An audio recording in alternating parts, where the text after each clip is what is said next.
Very good morning, ladies and gentlemen.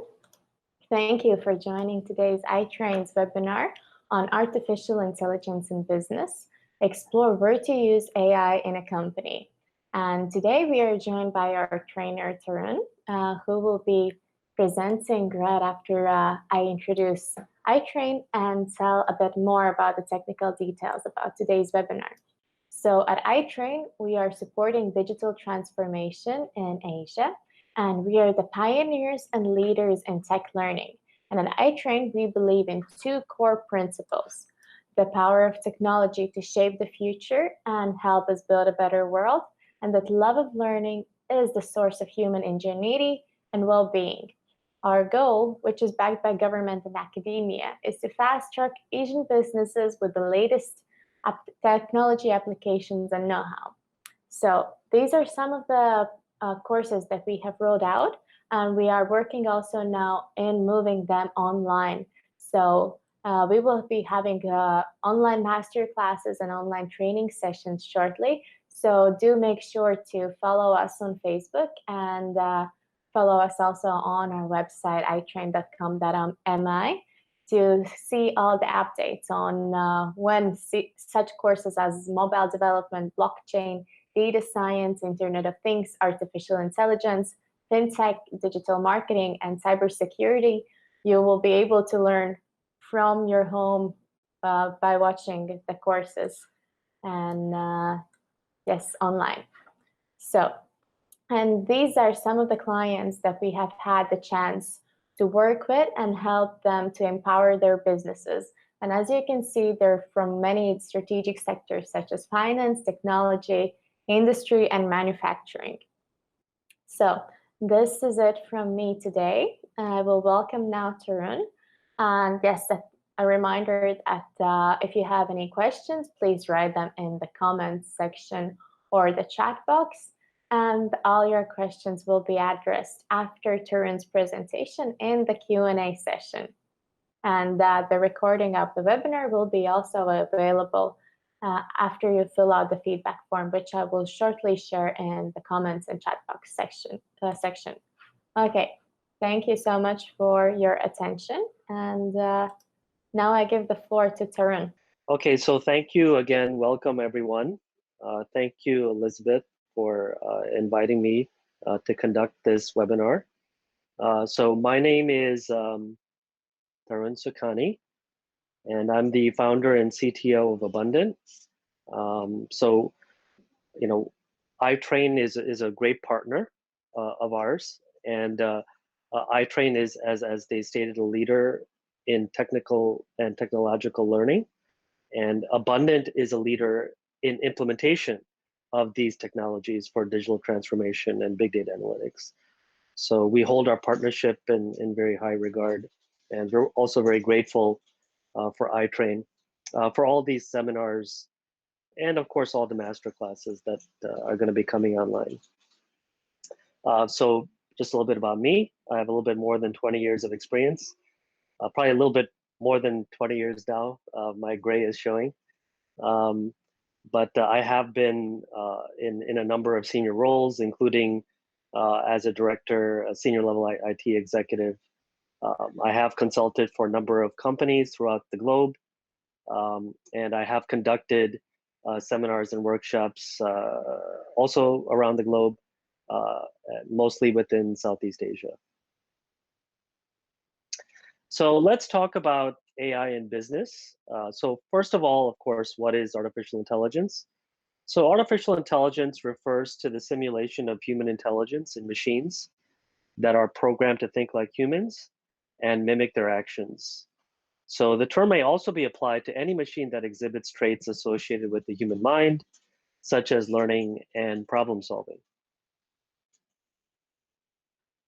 Artificial intelligence in business is rapidly becoming a commonly used competitive tool. Clearly, companies are past debating the pros and cons of AI, from better chatbots for customer service, to data analytics, to making predictive recommendations. Deep learning and artificial intelligence in their many forms is being seen by business leaders as an essential tool. So today we're going to talk about a few key areas of how AI can be applied in business. So first of all, we're going to talk about the types of AI technology that can be used. We'll talk about what kinds of processing AI can be used for, and we'll look into some of the use cases. So some of these use cases are quite familiar to you. If you go to any website nowadays, you may see a chatbot on the bottom right, usually, and obviously that's for interactive customer engagement, and sometimes it's used for tier one customer support. The other use cases for AI in business are more on the operational side, such as optimizing inventory orders, anticipating machine or system failures, identifying cyber threats, and spotting fraudulent customer activity. Now, if we look at what happened in 2019, there was a massive surge in adoption of AI, machine learning, analytics in business. Unfortunately, given the crisis in 2020, there will be a reduction in IT expenditure. However, based on the latest statistics, it looks like data science, has largely been spared from the axing. So probably the best career to go into now, especially given the circumstances, would definitely be in analytics. So looking at the benefits that AI can provide, to business, the majority of the benefits, are related essentially to predictive modeling, predictive analytics. And then secondary to that is automation. So, robotic process automation, intelligent bots that kind of live in your company's ecosystem, performing repetitive and mundane tasks. So those are, kind of like the big, almost about 70% of companies really see benefit from RPA combined with AI. So let's take a look at the types of AI. So there are three types of AI. The first type is process automation. And I alluded to this just in the previous slide, which is robotic process automation. So tools like UiPath, Automation Anywhere, Blue Prism, et cetera, et cetera, et cetera. What they allow you to do is have a no code or less code solution to automate repetitive and mundane tasks within a company. So these are tasks that humans are normally doing now, like for example, transcribing any type of communication, writing emails, working with Excel spreadsheets, any form of calculations or transformations. So all of this stuff can pretty readily be done by these bots. The second type of AI that can be used in a company is cognitive insight. So cognitive insights basically provided by machine learning differ from those available from traditional analytics in three ways. They are usually much more data intensive and detailed. The models typically are trained on some part of the data set, and the models get better. That is, their ability to use new data and to make better predictions improves over time. So if we look at this chart here, we kind of started off with very basic keyword search, and then we moved on to semantic search, contextual search, and so on and so forth. And now we're entering kind of the age of cognitive search, where we combine different technologies together in addition to just plain old indexing. We have natural language processing, we have machine learning, and we have natural human interaction. So so Siri was kind of like the beginning of that, but what we really want is a Siri for our companies, right? So that we could actually ask in human language things about our company. The third type of AI is cognitive engagement. So projects that engage employees and customers using NLP, chatbots, intelligent agents, and machine learning. So this type, is actually the least used type out of the total. So it probably has the most potential. And so we would expect more and more companies to really combine the benefits of RPA and AI in the coming 5 to 10 years. So, what are the benefits of cognitive engagement? Well, you boost basically customer engagement. You have 24/7 support, right? It can be multilingual. It can increase the focus on mission critical tasks. It can raise accuracy rates. It can be responsive because, of course, these bots would respond immediately. And, of course, what companies really want and love is that it reduces costs, right? So what are the pain points that are relieved from the customer, standpoint? So from a customer standpoint, wait times are decreased. Any human resource constraints are overcome because you don't need to hire more people. You just deploy more bots or scale the bots. And of course, if you have budget constraints, then obviously you're getting more bang for your buck. So what is the challenge of AI? Basically, executives in our survey that, well, whatever survey this is that they've conducted, um, can stall or derail AI initiatives, ranging from integration issues to scarcity of talent.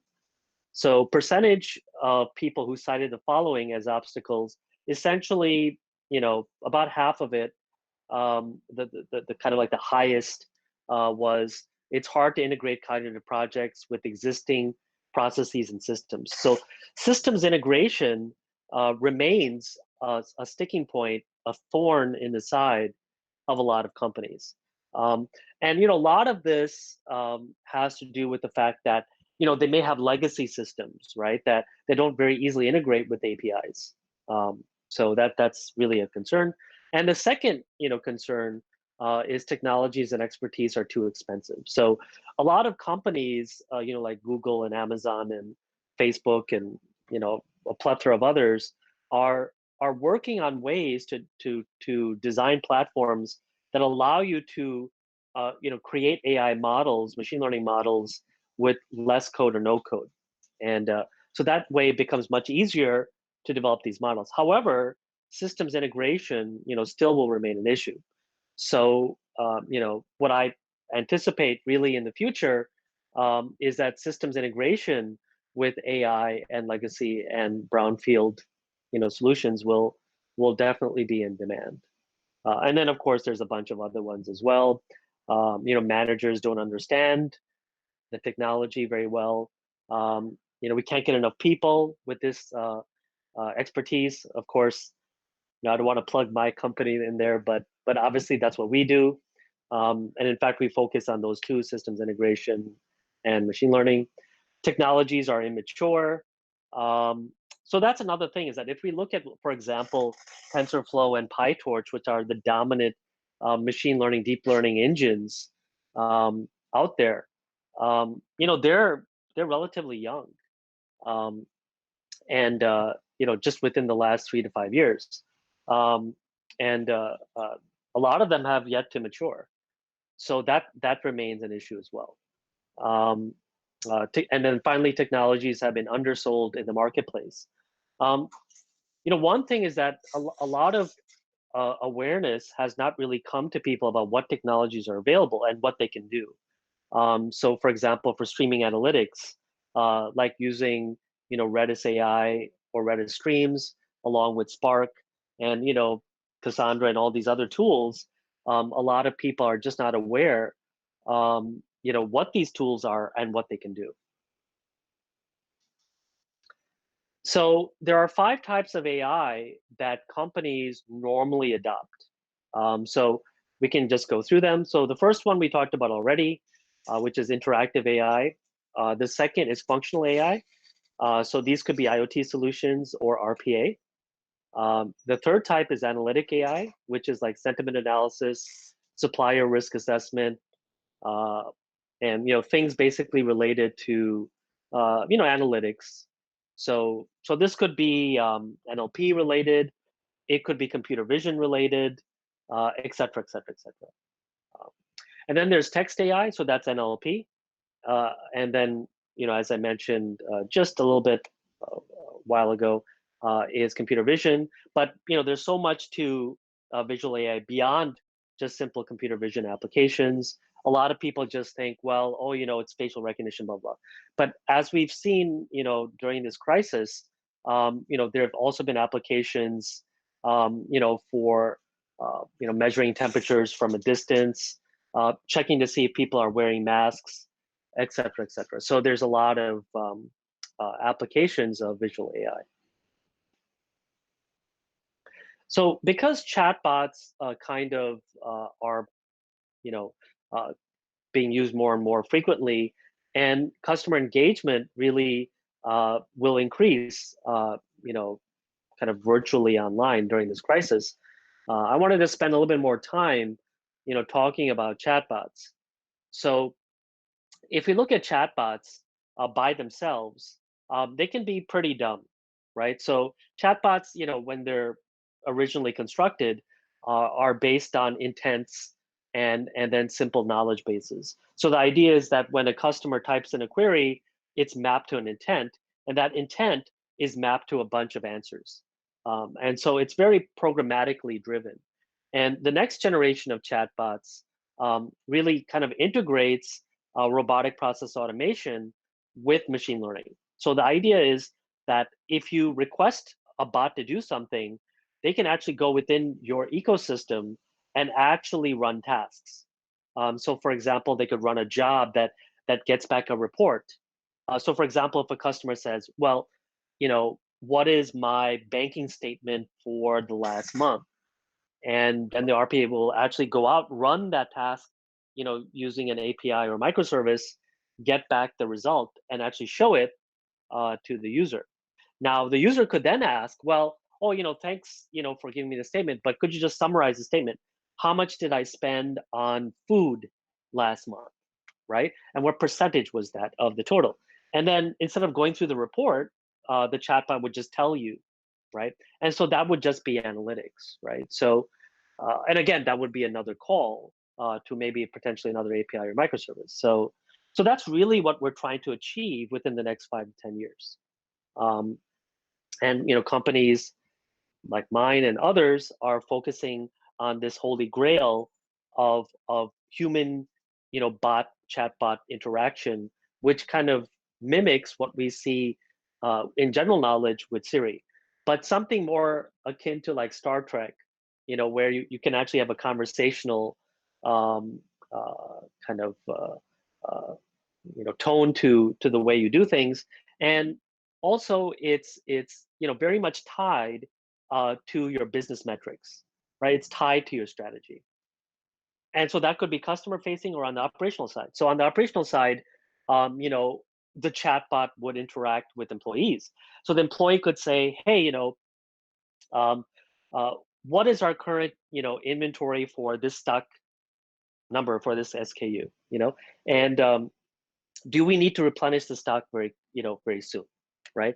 And so these type of questions could just be asked conversationally, and that's really the goal, that we're trying to achieve. Now, at the same time, in parallel, if, for example, the chatbot is listening and conversing, at the same time, in parallel, it's also keeping track of that conversation.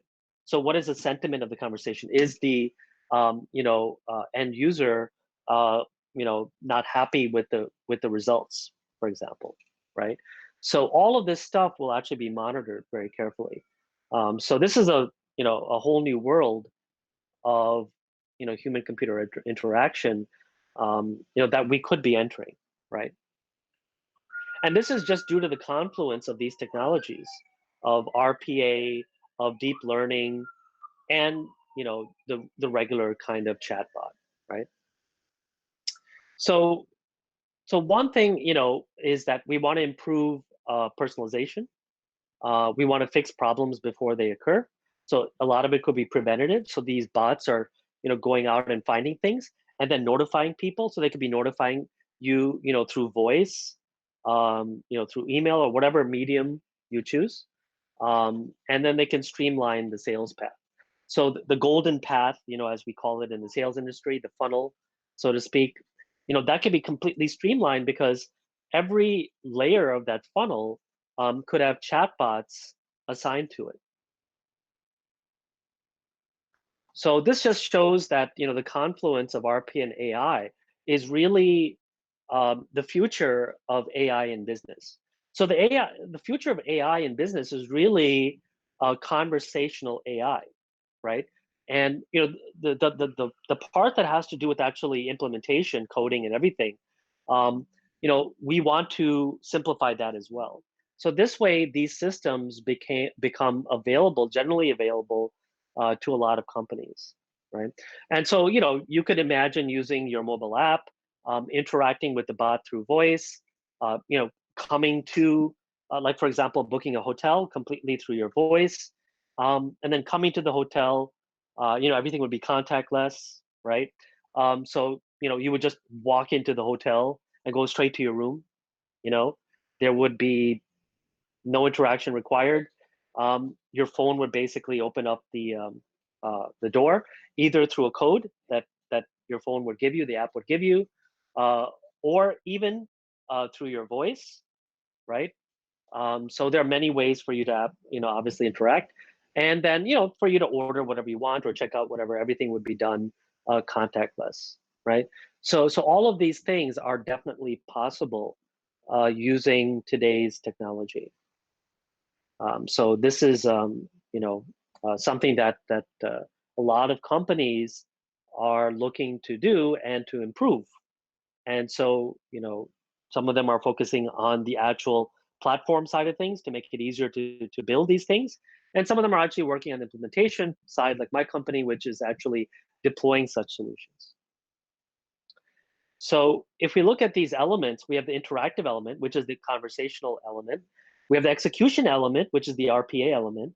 And then finally, we have the optimization element, which is the machine learning or deep learning element, which is continuously learning, right? And so, if we can combine that with reinforcement learning, with goal orientation, it's actually possible for us to converse with an AI. For example, if we're in the hotel and we could just ask the AI, oh, you already know what kind of food I like. Can you just find restaurants that can deliver to my room or whatever, or in room service that has exactly the food that I like, right? And so it would actually be goal oriented and continually improve based on the way that you order, right? And so we call this intelligent robotic process automation. Now, can AI in business help you with customer churn? And so the answer is obviously yes, right? And in fact, that's kind of one of the primary goals, right? So, basically, the ability to interact with an AI more conversationally will definitely increase customer engagement. Um, and of course, you're aware that Google and other companies are creating more natural voices, complete with inflections, tonality, and even nonsense words. So, in other words, it sounds completely human, right? So, if we wanted to basically tackle a specific problem within customer churn, right? One thing we can definitely do is prioritize data hygiene, which is, how much quality your data has, where did your data come from, how reliable is your data. Second is don't evaluate data in a black box. So in other words, your data exists within an open system, right? And it's influenced by other variables. So your data can change based on the macro environment. So we always have to keep track of what's going on. Don't develop churn interventions in a vacuum, and don't over automate and lose sight of the human touch. So all this while I've been talking about what technology can do, but at the end of the day, a lot of these solutions, may be tier one solutions or at most tier two. At the end of the day, when something goes wrong, you definitely need the human touch, right? Whether it's tier two or tier three. So if we take a look at AI in the visual aspect of business, One, of course, example is augmented reality, virtual reality, and mixed reality. Um, so here, for example, you can see interactivity, and of course, we would be doing it remotely, and we would be able to, for example, work on projects together that do require a visual component, like architecture and things of that nature.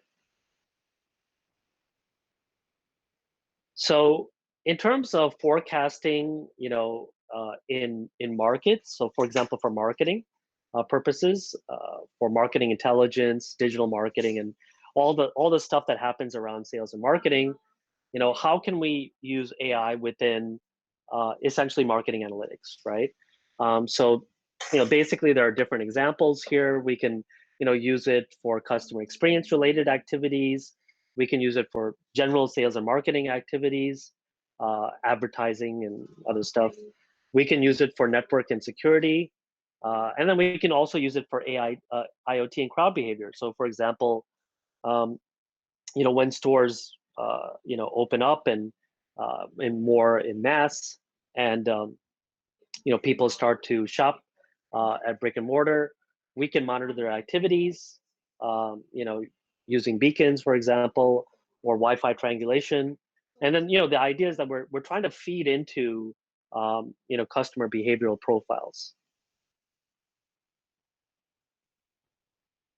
So, if we look at how big data is being used in marketing, we've seen already what's happening with social e-commerce, with Facebook integration, making payments completely, using different e-wallets, um, and so on and so forth. So all of this stuff is essentially, big data related, and it's coming from all of this data being collected through IoT, from e-commerce sites, from social media, and then combining all of these different data sources together into kind of like a singular behavioral profile.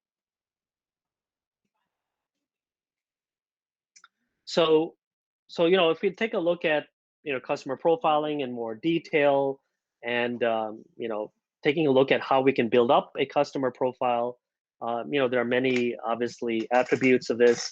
I'm not going to, of course, go through everything, but please do take a look at the slides. Um, but one thing I definitely would want to emphasize here is that the goal really is to create a more immersive experience for customers, despite not having a physical contact, and at the same time, making sure that we have a better idea of what that customer's likes, wants, desires are. So in terms of lead generation, whether that's B2B or B2C or whatever it may be, um, AI in business can definitely help on the lead generation side. So we've already talked about the sales funnel and how bots can be assigned to every layer of that funnel. But there are other aspects where AI can be applied. So for example, in predictive or prescriptive analytics with reinforcement learning, we can continuously improve lead generation by allowing the bot to find higher quality leads, right? Just through reinforcement learning, through goal setting, and improvement in goal learning. So if we look at other applications, sticking with the marketing side of things, right? If we look at other applications, um, essentially, if we look at how we can apply AI to becoming more productive, for example, um, looking into productivity of employees, looking into extracting better productivity out of our sales force. So all of these things can also be applied, within an AI setting. So, for example, there's enterprise communication going on all the time with Slack, Salesforce, and so on and so forth, and integration with many bots, either through Slack or Salesforce. And the idea is essentially to find out, for a certain number of hours, what is our ROI, right? How much ROI are we getting from focusing on certain customers or a certain customer segment? Now, there are a lot of platforms for AI across the board, right? So I'm not going to go through, of course, all these companies, but the point is that this is definitely a burgeoning field. A lot of companies are devoting a lot of time and attention to different aspects of AI in business, and so this really raises a conundrum because it becomes even more difficult now to do systems integration, and there's even a greater need now for companies to really look into how they can combine these different technologies into kind of like a singular platform that they can use in their companies. So I'm going to try to show these demos. Hopefully they work. But let's just see.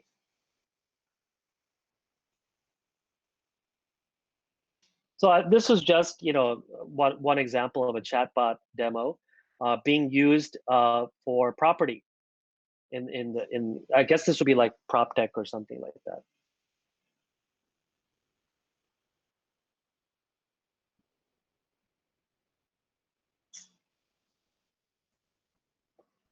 So you can see that, yeah, I mean, there's an interaction going on, and it can be human-like if you want, but essentially, we're getting the interaction that we want.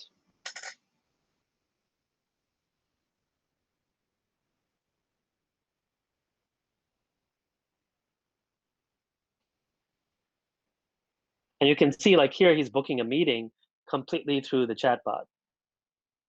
Yeah. So, and so in other words, what we want is interactions, to be completely conversational and to be completely guided by the chatbot, right? So we don't want people, for example, searching on the website.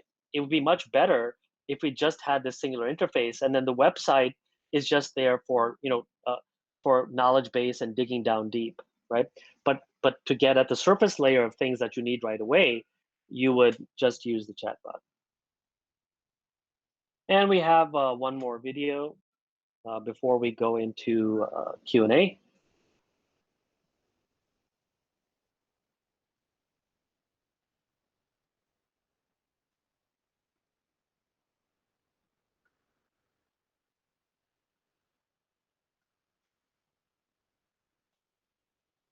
So you can see that this is like used for like lead generation, right? So so this way, in one part of the funnel, the chatbot could actually ask questions that are relevant to that funnel, and essentially extract quality leads, higher quality leads. So those leads then could be sent to Salesforce or whatever, and it's like your own kind of tier one Salesforce, right? So that's just another example of how AI can be used in business. So there you go. And I think we've reached the end of the lecture portion. So I'll leave it up to Q&A. I'll put myself, I guess, on mute so that we can go into that section. Yeah. Okay, thank you very much, Darren, for the presentation. We have received a question about the survey that you presented before. And the question is, when was the survey conducted? And if the survey was conducted today, will the results be any different?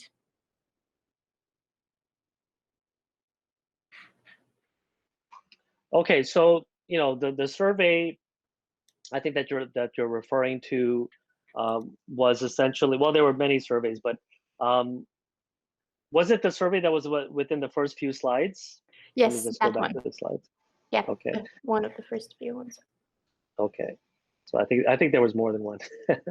So let's take a look. So I think was it the challenge of AI? I'm not sure which survey was it, or was it one of the earlier ones? Was it the one that AI in business one, the 300% one, or whatever? Unfortunately, I'm not 100% sure which survey this is referred to.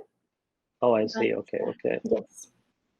Well, one thing I can definitely say about one of the surveys is that, the surveys that were taken, in 2019, um, what has changed in 2020 is essentially, actually, you know what? I have another presentation that talks about it. So it's kind of funny that it was actually brought up. So why don't I just, share my screen again, Sure. and I'm going to show you this other thing that I saw that may be able to answer that question. So, as luck would have it, I'm doing another webinar on how data science is being affected in the age of COVID-19.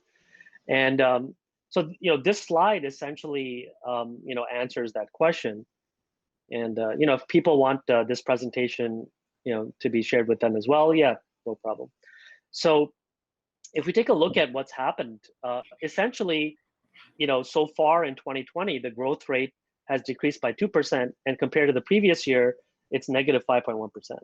And probably this is going to get worse before it gets better. But one thing that you may have noticed is this magical figure down here. 48% of companies plan to accelerate automation. So in other words, they're cutting down on everything else and pumping money into automation and prediction, right? So that's precisely what I said earlier, and this is exactly what the data is bearing out. So the reality here is that uh, companies that are well equipped to adopt these technologies quickly will be the ones that essentially survive this, what I call the new digital age, right? Where essentially everything gets done online. Pretty much everything gets done online. So the only thing that doesn't get done online is what requires physical presence, like manufacturing and things like that. But even manufacturing then will be automated even further. So in other words, we're accelerating IR4. So what this has done is accelerated IR4. All right, thank you for your answer. And yes, we got a clarification that it was the survey about challenges of artificial intelligence. Oh, okay. Yeah. So I don't expect that to change. In fact, I expect systems integration to become even more a thorn in the side. I would expect expertise to become more a thorn in the side, right?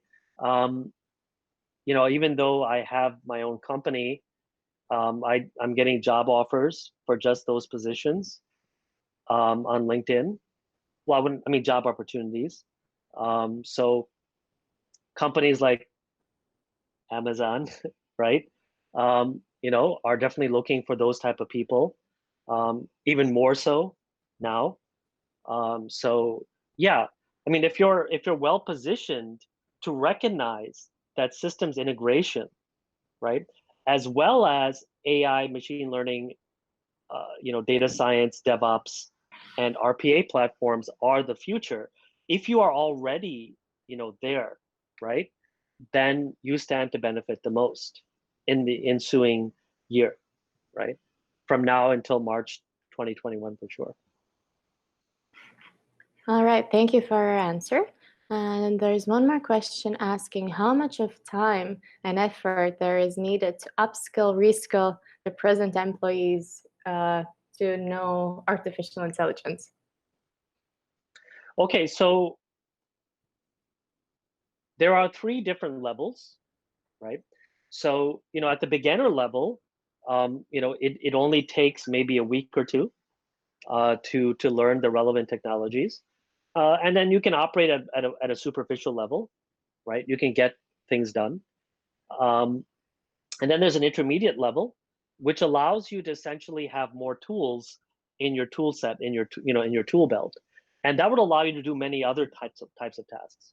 And then finally, there's the advanced level, which allows you to do a multiplicity of tasks within a company. So what do I mean by that? So if you take a look at the slide that talked about the 5 different areas of AI within a company, right? We talked about visual AI and the cognitive AI, and I can't remember everything, but if we go back to that slide, there was that 5 types. So essentially, what you can do is in your upskilling, reskilling journey is you can start off as a beginner, upskill, reskill within 1 or 2 weeks, right? And then move on to intermediate, which would take about 2 to 3 months, right? And then move on to advanced, which could take 2 to 3 years, right? So it's all up to you, like as to what level you want to reach. But there's a lot of people who can reach intermediate level within 2 to 3 months. All right, thank you very much for your answers. One more question. Okay. So how do we change the mindset of people generally to accept the idea that we are talking to a bot and will get a same level of interaction as a real person? An IT savvy would adapt fast, but an ordinary Joe would still want to talk to a real person. How can this transition in mindset happen as adoption to AI tech can be very individual? Right. So essentially, number one, if you interact with the customer, you should always state up front, who you are. Are you a bot or are you human? Okay. That should immediately be done. Now, that's not being done in a lot of circumstances. And that is what is, generally angering a lot of the public. The fact that, people are not upfront, right? So that's one thing, right? The second thing is, making it very clear that there is an exit, right? And the exit is always readily available in a conversation. So, for example, if I'm in the middle of a conversation with a conversational AI bot, and I'm getting sick of the bot, I can just press, a button or whatever key, and immediately it'll transfer me to a human, right? So I want, so customers have to have an outlet and exit strategy to be able to reach a human as easily and as quickly as possible, right? So if you provide those two things, I'm pretty sure that transition will be relatively seamless. All right, thank you for your answer.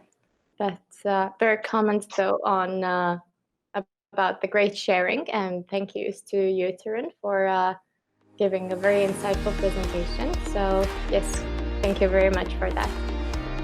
Okay, thank you so much. Thank you everyone for attending. And keep us following for more information, as we will be shortly rolling out the masterclass together with Tarun.